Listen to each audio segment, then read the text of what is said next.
Ìdí rèé tí mo ṣe fiṣẹ́ fíìmù sílẹ̀. Ọmọborty.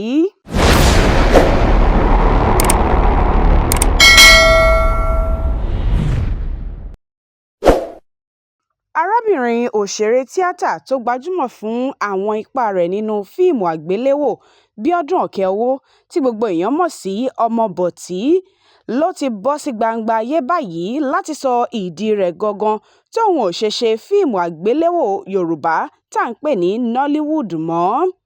Nínú ọ̀rọ̀ kan tó fi léde lórí ẹ̀rọ ìbánidọ́rẹ̀ẹ́ Instagram rẹ̀ ló ti sọ pé àwọn òǹtajà fíìmù gangan àwọn làbá máa pè ní aláìdá, àwọn gan-an dẹ̀ nìdí tóun ṣe fi ilé agodo tíátà sílẹ̀. Ó ní nígbà tó di ẹ̀yìn nílẹ̀ iṣẹ́ lọ́wọ́ tí òun sì kọ̀ ni wọ́n ti dí ọ̀nà ìjẹ òun nínú iṣẹ́ tíátà. Nínú ọ̀rọ̀ rẹ̀ ó ní nígbà tó di pé àwọn tí wọ́n ń ta fíìmù ti bẹ̀rẹ̀ pé kí n fẹ̀yìn lélẹ̀ tí mo sì kọ̀ ni wọ́n ti kọ̀yìn sí mi. Kódà wọ́n ní káwọn tí wọ́n ń ṣe agbátẹrù fíìmù má pè mí síṣẹ́ mọ́. Níbi tó le dé, wọ́n yọ fọ́tò mi nínú àwòrán fíìmù kan tí mo kópa jù nínú rẹ̀. Ọmọborty tẹ̀síwájú pé ọ̀pọ̀lọpọ̀ àìdá ni àwọn òǹtajà yìí ṣe fún òun láti ba iṣẹ́ ọwọ́ òun jẹ́. Ṣebí ẹni tó bá gba iṣẹ́ lẹ́nu èèyàn, ó gba ìjẹ lẹ́nu rẹ̀ ni. Ó ṣàlàyé pé nígbà tó di àkókò kan, ó sún òun débi pé òun fi iṣẹ́ tíátà sílẹ̀ nítorí òun bẹ̀rẹ̀ sí kórìíra iṣẹ́ tí ó múnú òun dùn tẹ́lẹ̀. Ó ní iṣẹ́ tí mo nífẹ̀ẹ́ sí wá sú mi débi pé mo bẹ̀rẹ̀ sí ní kọ iṣẹ́ sílẹ̀ nítorí bí mo ṣe kórìíra rẹ̀ tó.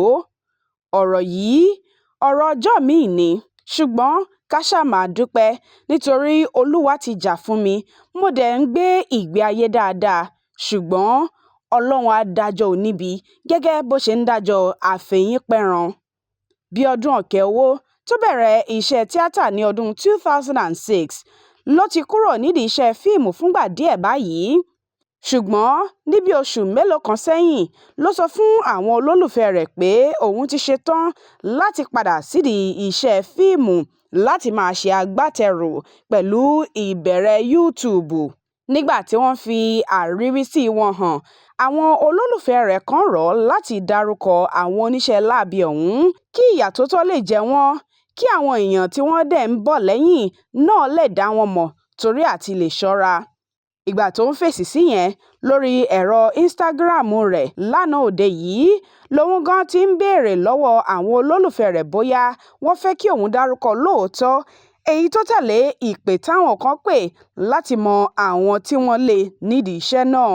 Nígun míì, àwọn kan sọ pé aburú púpọ̀ ló wà nínú ilé agodo tíátà tó fà á kí àwọn onítíátà má tètè dìde tàbí kí wọ́n jábọ́. Bẹ́ẹ̀ làwọn kan bá a dúpẹ́ pé ó ti tayọ bí ó tilẹ̀ jẹ́ pé ó kojú ìṣòro tó pọ̀. Nítorí ẹ̀ kó jọ̀wọ́ àwọn tí wọ́n ń ṣe ibi sí i. Nínú àwọn tí wọ́n fi èrò wọn hàn láti rí àwọn tí wọ́n fi ọ̀kan kún èjì tí wọ́n mú ọ̀rọ̀ rẹ̀ mọ́ ti ọkùnrin onítíátà kan tí orúkọ rẹ̀ ń jẹ́ Austin Emmanuel tó sọ òkò ọ̀rọ̀ tó jẹ mọ́ eléyìí sí àwọn tí wọ́n ń ta fíìmù látàrí ohun tí ojú tiẹ̀ náà rí kó tó kúrò nídìí iṣẹ́ fíìmù.